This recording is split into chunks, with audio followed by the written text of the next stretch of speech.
we'll go ahead and mark number 616, and that will be the song that we sing between our lessons. I want to say thanks again for every kindness you've shown in my direction this week. Enjoyed the food on Sunday and appreciate Tony's leading the singing and everything else. And so many of you have made encouraging remarks this week, and I appreciate that. I'm glad each one of you is here. I'm especially grateful that the young people are here. We have probably as many young people in the audience tonight for the size audience we have of anywhere I go. And if I'm partial to anyone, it's those that are in their teenage years and in that general area of life. You mean a lot to me by being here, and I hope I can talk in such a way that you will find something that will be helpful to you. I can be helpful to you in the future. Let me know. If you find other congregations that are in need of some help, you tell them to get in touch with me, and I'll be glad to do what I can. Debbie's favorite story that I tell is one that I'm sure I have told here before. But one of the qualities that I like to have in preaching is being simple. I want to speak in such a way that you can understand everything that I say. And the story is that two men were in the cattle business together. One of them gave the other one some money and told him to go out to Texas and buy them a new bull. He said, when you get through, send me a telegram and I'll come and get you. Well, he found the bull they wanted, but when he bought him, he only had $1 left. And so he went in to send a telegram. The lady said, you can't send but one word for $1. He thought, and he said, send the word comfortable. She said, comfortable? Yeah, he said, my buddy back home's a slow reader, and when he reads that, he'll read come for the bull. Now, that's about how simple I try to be. And I appreciate that opportunity. In fact, many times people will say something about the simplicity. And by the way, that's really the only kind of lessons I can handle. If you get too deep, I might have some problem. I have decided to change my first lesson tonight because when I got to looking at the one I had announced, there were several things in it that we've already covered, as we've been talking in lessons taken from the animals that are mentioned in the Bible. And so I have decided to use another lesson tonight, in the first one, on four little creatures, four wise little creatures. And we'll look at that passage in just a moment, but I might just mention to you that the first of those four is the ant. This fellow went golfing. He wasn't too good at golfing. And there was, when he put his ball down and teed it up, there was an ant hill right by the ball. The golfer swung, whichever you want to use, and he missed the ball and he hit the ant hill. And he killed about half of them. Well, he addressed the ball again, and he swung, and he missed the ball again and hit the ant hill again, and killed all the ants but two. And one of them looked over at the other one and said, if we're going to live, we'd better get on the ball. I think there is a lesson in that we need to get on the ball. In Proverbs, the 30th chapter, beginning at verse 25, the ants are a people not strong, yet they prepare their meat in the summer. The conies, and that's a word that really means rock badgers, are but a feeble folk, yet make their houses in the rocks. The locusts have no king, yet go they forth all of them by bands. The spider taketh hold with her hands, and is in kings' palaces. When I get through tonight, I want you to remember four words that rhyme with each other. And I'll tell you what they are at the end, and I'll mention them as we go through. I want to see if you can pick them out in your thinking. He says that the ants are a feeble folk, they're very little. But he says that they prepare their meat in the summer. They prepare ahead. They plan ahead. I am convinced that many of the mistakes that we make in life is because we don't think and we don't plan ahead. Some people just decide they're going to do something and take off, don't even know where they're going, don't know what they want to do. And some people live an entire life like that, never plan ahead. I'm one who believes in planning. I believe the Bible teaches that. In 2 Corinthians 9 and verse 2, Paul said, "You said a year ago you would help me, now help me the way you promised." They did it a year ago. And in the 9th chapter of 2 Corinthians, in verse 7, when he's talking about our giving or our laying by in store, he says each one's to give as he has purposed in his heart. Meaning that he thinks about it and reasons about it and comes to a conclusion as to what he ought to be doing. In James 4:13 through 15, he says, they're talking about a fellow who says, I'm going to go into a city and be there a year and buy and sell and get gain. He says, you really ought to stop and think, what is your life? It's a vapor that appeareth for a little while, and you ought to say, we'll do this or that if the Lord wills. You see, we ought to plan ahead and we ought to think about what we're doing. I believe we get into a lot of problems when we do not plan ahead. It's amazing to watch an ant. Not only have I watched them when they get into the house sometimes, but back when I was plowing in the field, I remember seeing some rather large ants that would, as I was turning the field, they would be going across. And I remember one day I saw one that had a wad of something that it evidently had wadded up. It was almost as big as the ant, but that ant was carrying it or rolling it along, and I would guess doing exactly what this Bible says in this passage. Planning ahead, having something when he needed it. And we need to think about that. We need to plan ahead as far as life is concerned. We need to plan ahead as far as the work of the church is concerned. That's why you have a budget. The Bible gives us that idea particularly in 2 Corinthians chapters 8 and 9. And the idea that's mentioned more than once is that they made their plans a year at a time. And usually that's what we do. A budget is something to just give us a guide of what we want to accomplish. I'm convinced that if every person would make a budget, it would be easier to meet the needs in life. And many times we don't do that, and we just do everything each day as we want to do it and find out that many times we don't have the things we need because we haven't planned ahead. We need to plan ahead. The church needs to do that. We need to do it in our own lives and plan ahead as to what we want to accomplish. I even encourage young people to start thinking about what they want to do in life when they're very young. And if they plan to go on to school, start thinking about where you want to go on to college or whatever it is, training school or training for a job, whatever it is. Plan ahead and sort of know what you want to do. I used to think that everybody ought to get at least 4 years of college education. I don't think that way now. There are some people I think that can do better in life by going to a trade school.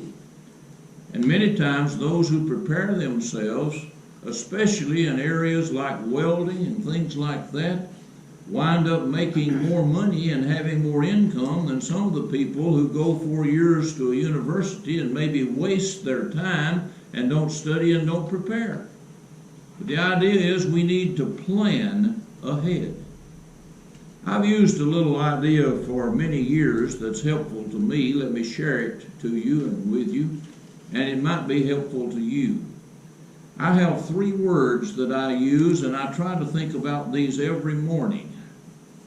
If I don't have one written down, at least in my mind. Those three words are must, should, and could. There are some things every day that just must be done. If you put them off, you're going to have problems. There's another category that really should be done, but it's such that if you did have to put it off, it wouldn't be the ending of life. And then there are a lot of things that you could do if you have the time to do it.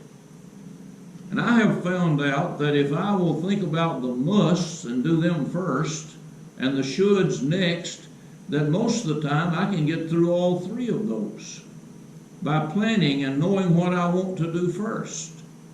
And you may come up with something that's a little different from that, but I think you would agree with me that we need to plan ahead and we need to have some plans. I have a calendar that I use for a week.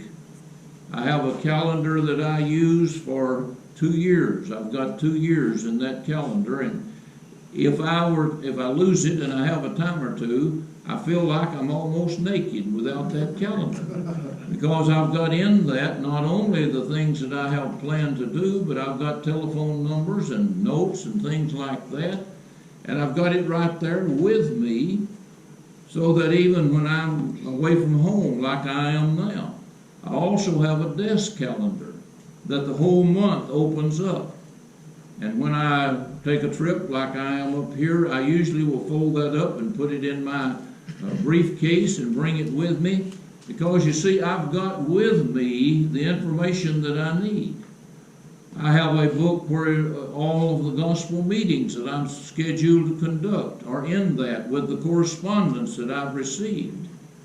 And many times having that correspondence has come in handy.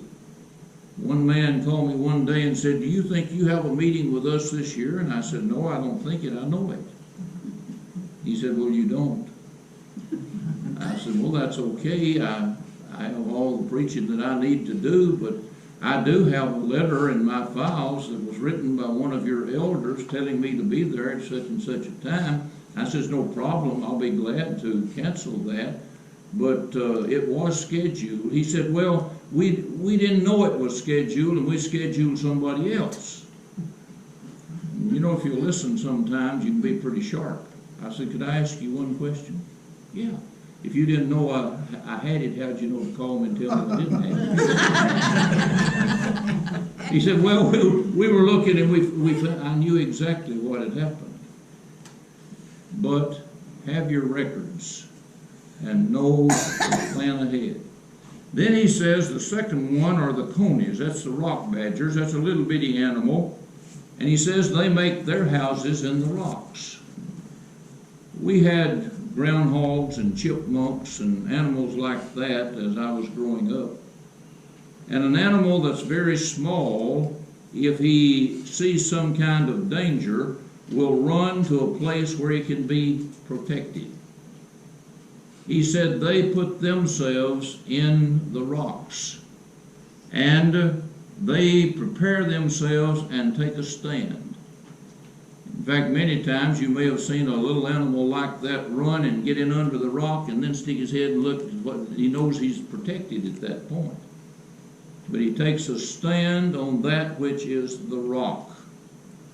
Jesus said he'd build his church on the rock in Matthew 16:18.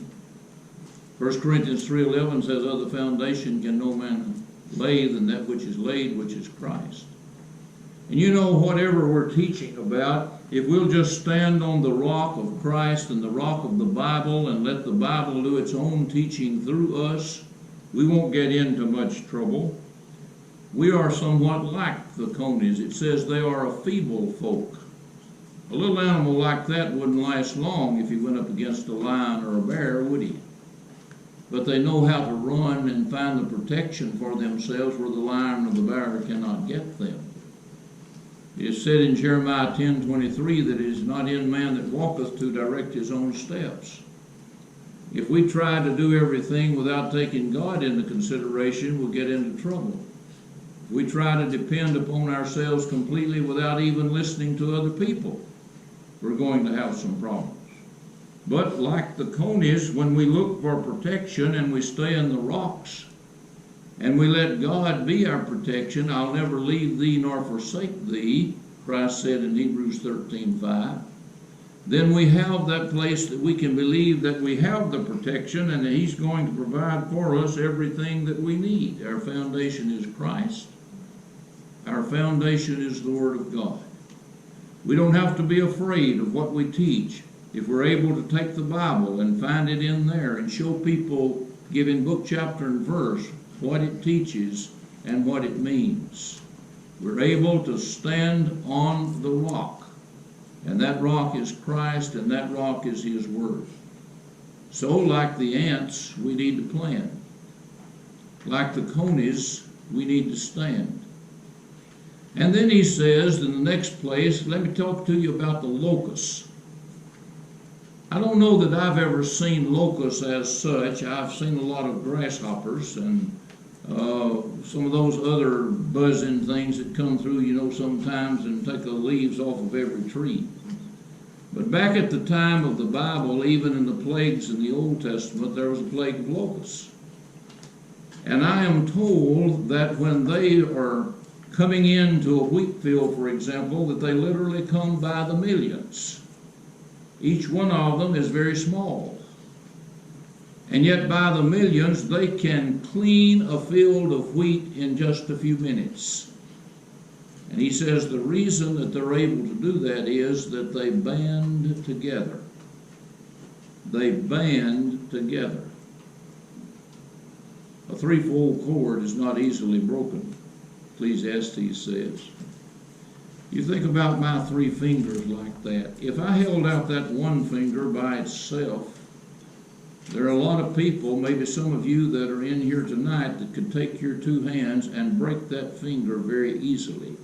But if I put all three of those together, and especially if I put them together and put tape around them, there's not a strong man that can break all three of those. Well, there might be an exception, but not usually. And that's the idea of the locust banding together and having so many doing something, each one doing just a little, that they're able to wipe out an entire field. Let brotherly love continue, Hebrews 13:1. Behold how good and how pleasant it is for brethren to dwell together in unity. Psalms 133, verse 1. Almost every time that you find an outstanding basketball team or football team, you don't necessarily find too many stars, but you find that every player is doing his part. You can take 11 men on the football field, and even though neither one of them is really that outstanding, if each one of those 11 men will stay in his place and do what he's supposed to do, they can be successful. Many times the reason that the running back is tackled is because a guard or a tackle or center did not make his block. We don't need those guards and tackles and centers back in the backfield running the ball. They've got a job to do. And when each one does his job, the team is going to win. That man that's playing tackle, sometimes weighing 350 pounds, would not be a good person to give the ball to in the background or backfield.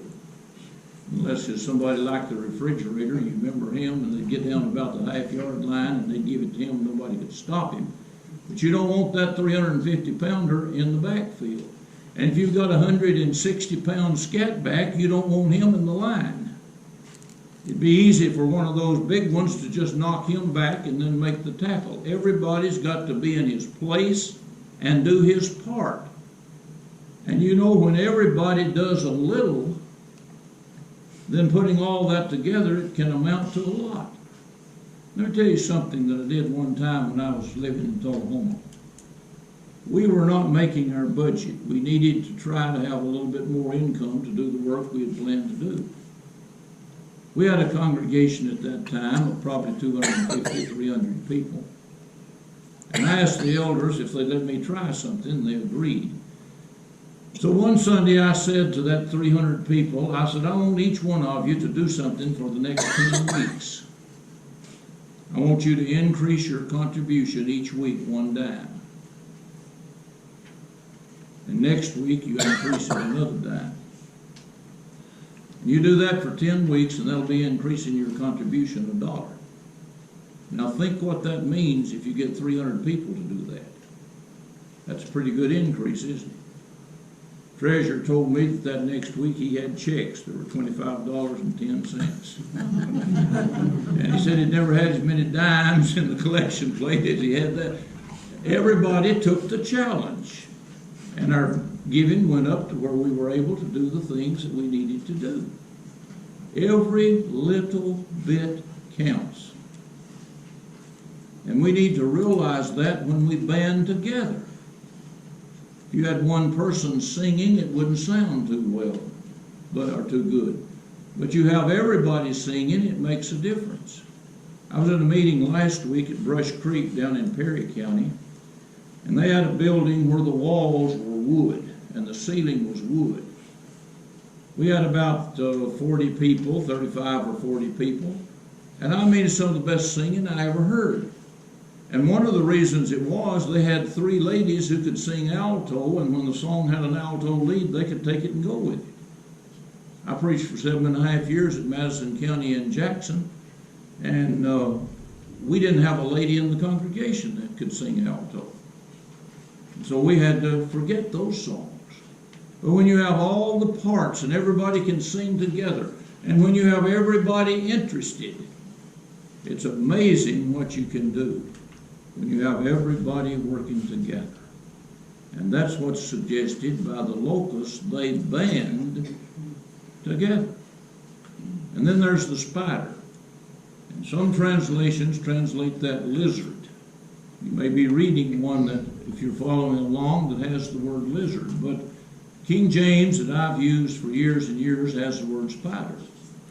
And it says, look at the spider. She works with her hands, and she's in king's palaces. Any of you ever seen the movie Charlotte's Web? I saw it for the first time just the other day. And really the main character in that, it's a movie, if you haven't seen it, where the animals talk. And of course that's animated. But there's a spider named Charlotte. And it's amazing to look at those webs. In fact, you and I don't have to watch the movie.